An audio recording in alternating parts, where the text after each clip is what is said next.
Assalamualaikum dan salam sejahtera semua pelajar. Okey, untuk kelas matematik kita hari ini, kita akan belajar tentang tajuk baru. Okey, kita akan masuk tajuk baru iaitu bab 8 tentang graf fungsi. Okey, dalam bab 8 ini kita akan belajar dua subtopik. Subtopik yang pertama 8.1 iaitu fungsi dan subtopik yang kedua 8.2 graf fungsi. Okey. Okey, alright, seterusnya. Kita tengok apa yang dimasukkan dengan fungsi ya. Fungsi mengikut tokoh matematik René Descartes yang hidup pada tahun 1596 hingga tahun 1650 menyatakan bahawa fungsi ialah hubungan matematik antara dua pemberi ubah. Perkataan fungsi telah diperkenal oleh Gottfried Wilhelm Leibniz pada tahun 1646 hingga tahun 1716 dalam bukunya. Dan idea konsep fungsi ini disambung oleh Leonhard Euler dari tahun yang hidup pada tahun 1707 hingga 1783, di mana beliau memperkenalkan tata tanda fungsi iaitu y sama dengan f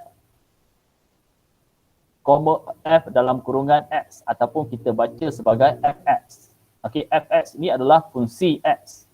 Y sama dengan fx. Okey, alright.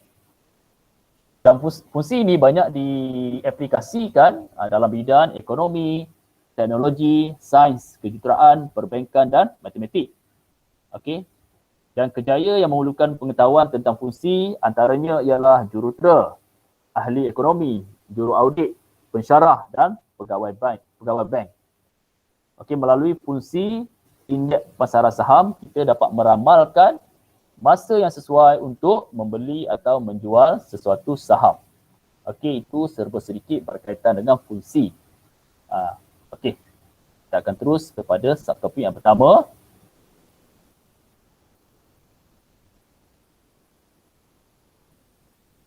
Okey, 8.1 iaitu fungsi. Pertama, definisi fungsi.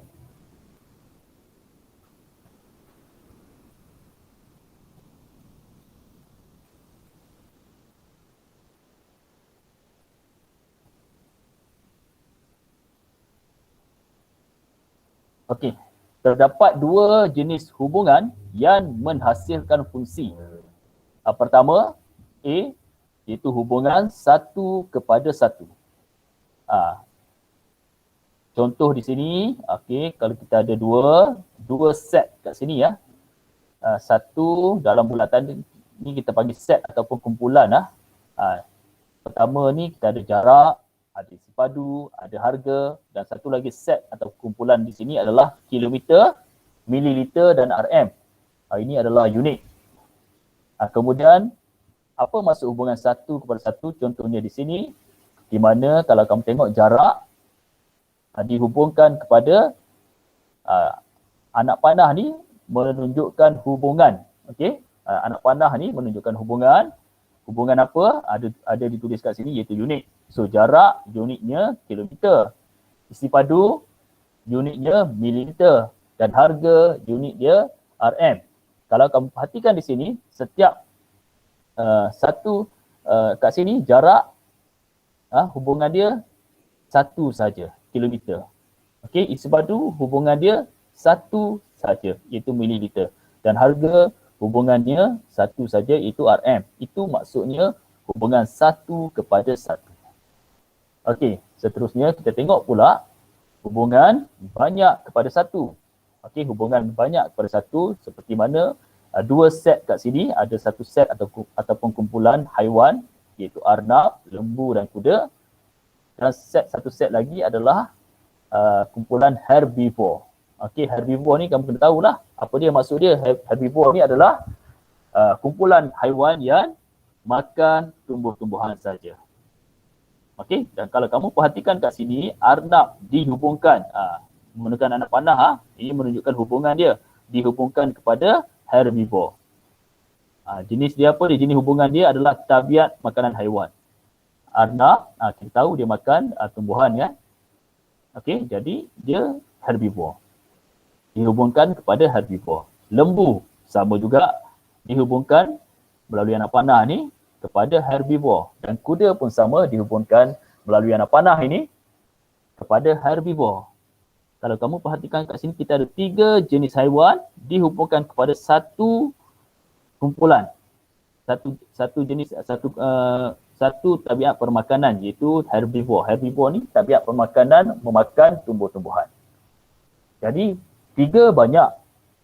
Herbivore ni 1, banyak kepada 1. Ini maksudnya hubungan banyak kepada 1. Dan 2 jenis hubungan ini yang menghasilkan fungsi. Hanya 2 ini sahaja yang menghasilkan fungsi. Kamu kena ingat. Seterusnya, kamu kena tahu juga terdapat 2 jenis hubungan yang bukan fungsi. Okey, 2 jenis hubungan yang bukan fungsi. Kalau tadi hubungan yang menghasilkan fungsi, tapi yang ini 2 jenis hubungan yang bukan fungsi. Yang pertama hubungan 1 kepada banyak. Yang kedua hubungan banyak kepada banyak. Okay, kita tengok contoh hubungan 1 kepada banyak. Ini kita ada satu set ataupun kumpulan, iaitu nama orang, iaitu Rania dan Jannah. Kemudian dihubungkan melalui apa dia kat sini, subjek kegemaran kepada satu lagi set ataupun kumpulan, iaitu mata pelajaran. Ada sains, matematik, bahasa Inggeris. Dan kita tengok kat sini, Rania, subjek kegemarannya ialah sains, matematik. Okey, ada 2. Rania ni 1, tapi subjek kegemarannya ada 2. Jadi 1 kepada banyak. Kemudian tengok Jannah pula. Jannah subjek kegemarannya cuma 1 saja. 1 kepada 1, iaitu bahasa Inggeris. Kalau kamu tengok dalam satu hubungan tu, kalau ada salah satu hubungannya merupakan hubungan 1 kepada banyak, maka kita boleh katakan hubungan tersebut adalah hubungan 1 kepada banyak. Kerana kat sini ada Rania, dia minat kepada 2 mata pelajaran sains dan matematik. 1 kepada banyak. Okey, itu contoh hubungan 1 kepada banyak. Yang B pula hubungan banyak kepada banyak. Macam mana hubungan banyak kepada banyak? Tengok kat sini kita ada satu set ataupun kumpulan nama-nama orang, iaitu Fairuz, Ijah, Afid, Rawi dan Syah Meng. Kemudian ada satu lagi kumpulan ataupun set, iaitu jenis kenderaan, iaitu kereta, motosikal dan bas. Kemudian dihubungkan melalui hubungan kenderaan yang dinaiki ke sekolah. Kemudian tengok Fairuz. Okey, dia naik apa ke sekolah? Dia naik kereta, dia naik bas. Fairuz ni 1. Okey, jenis kenderaan dia naik ke sekolah ada banyak.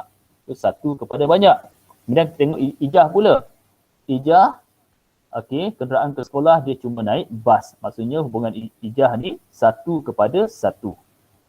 Kemudian kita tengok kat sini Afiq. Afiq dia pergi sekolah, dia naik motosikal. Okey. Kemudian Rawi pergi ke sekolah, dia naik kereta. Sama seperti mana Fairuz. Fairuz dan Rawi pergi ke sekolah naik kereta. Maksudnya dengan hubungan Fairuz dengan Rawi ni banyaklah, lebih pada 1. Okey, banyak kepada 1. Kemudian ada satu lagi, Syah Meng. Syah Meng dia pergi ke sekolah, dia naik bas. 1 kepada 1. Okey, dekat sini kalau kamu tengok, kita ada hubungan banyak kepada 1 dan 1 kepada banyak. Okey, bila ada hubungan banyak kepada 1 dan 1 kepada banyak, kita boleh katakan hubungan tersebut adalah hubungan banyak kepada banyak. Hubungan banyak kepada banyak. Okey, hubungan banyak kepada banyak merupakan bukan fungsi. Termasuklah hubungan 1 kepada banyak. Okey, kamu kena ingatlah jenis hubungan ni. Hubungan ialah padanan unsur dari set A kepada set B. Hubungan dapat diwakili dengan menggunakan pertama, rajah anak panah. Inilah rajah anak panah. Kedua, B graf dan C pasangan tertib. Okey, kita tengok lagi. Contoh 1 bagaimana suatu hubungan itu dihubungkan melalui rajah anak panah. Okey, kamu tengok kat sini kita ada satu set A, ada satu set B. Set A ni ada nombor 0, 1, 2, 3, 5. Dan set B kita ada nombor 1, 2, 3, 4, 6. Okey, set A dihubungkan melalui anak panah kepada set B, di mana hubungan dia adalah ini jenis hubungan dia tambah 1. So 0 dia tambah 1 jadi 1. 1 tambah 1 jadi 2. 2 tambah 2 jadi 2 tambah 1 jadi 3. 3 tambah 1 jadi 4. 5 tambah 1 jadi 6. Okey, itu cara dia bagaimana hubungan ditunjukkan menggunakan anak panah. Kalau jenis hubungan kat sini adalah jenis hubungan apa? Hubungan 1 kepada 1. Okey, sebab 1 daripada set A pergi kepada 1 juga pada set B. Okey, set A ini kita boleh katakan sebagai objek dan set B ini kita boleh katakan sebagai image. Okey, objek adalah yang dihubungkan. Okey, yang dimaksud objek tu yang pertama lah yang dihubungkan. Yang kedua okey kat sini set A ni adalah objek dan set B adalah image. Okey, tengok pula bagaimana kalau kita nak menggunakan graf untuk menunjukkan hubungan. Okey, kalau yang sama ni kita ambil yang set A dengan set B ni, macam mana nak lukis graf? Boleh lukis graf ada dua paksi, paksi X ataupun kita gunakan set A kat sini. Set A ni akan jadi paksi X kat sini dan set B akan jadi paksi Y.